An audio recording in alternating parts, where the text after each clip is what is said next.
Greetings, everyone. Time for another weekly update from San Juan Regional Medical Center. We are extremely pleased to share with you the continued downward trajectory of COVID-19 hospitalizations as well as test positivity rates within San Juan Regional Medical Center.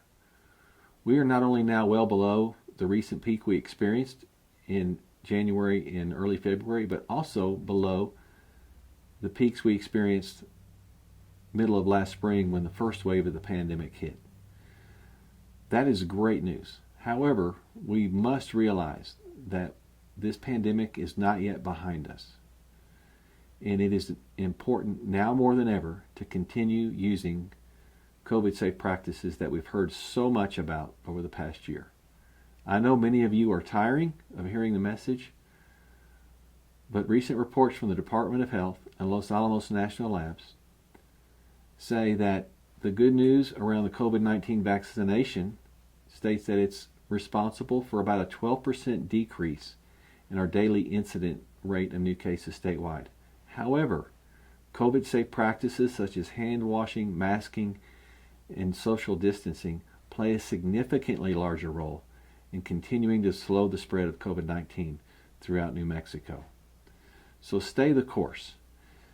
Use COVID-safe practices, and if you haven't already registered for your vaccine, we urge you to register at vaccinenm.org. And when you meet the criteria to become eligible for a vaccine, you will be notified. I want to give a huge shout out to the local agencies and pharmacies that have been involved in vaccinating many San Juan County citizens already. The compliments I've heard from individuals who've gone through those vaccine clinics are off the wall and over the top with how efficiently and well run all of the events have been. So thank you to our community stakeholders who are helping get the vaccine out to San Juan County residents.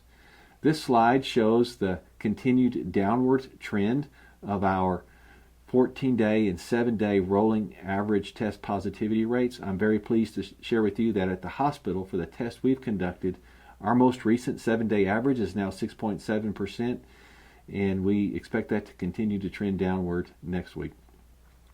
This slide shows the continued trend of overall census as well as COVID census at our hospital. The top blue or darker line is the overall census.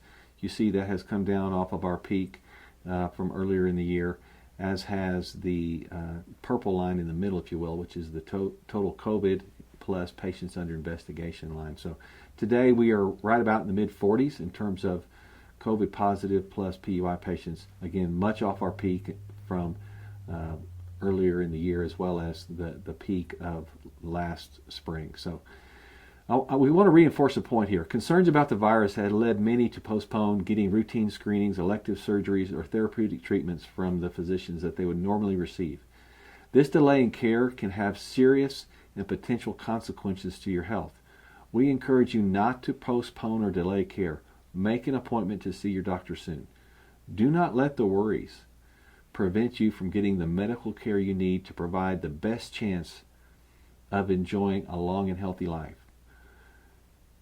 Caregivers at San Juan Regional Medical Center and physicians and clinics throughout this community can safely care for you and help you to continue all that a healthy life has to offer. So please do not delay care. Stay safe, God bless, and thank you again for all the compassion and support and encouragement you've provided to San Juan Regional Medical Center's caregivers throughout this pandemic.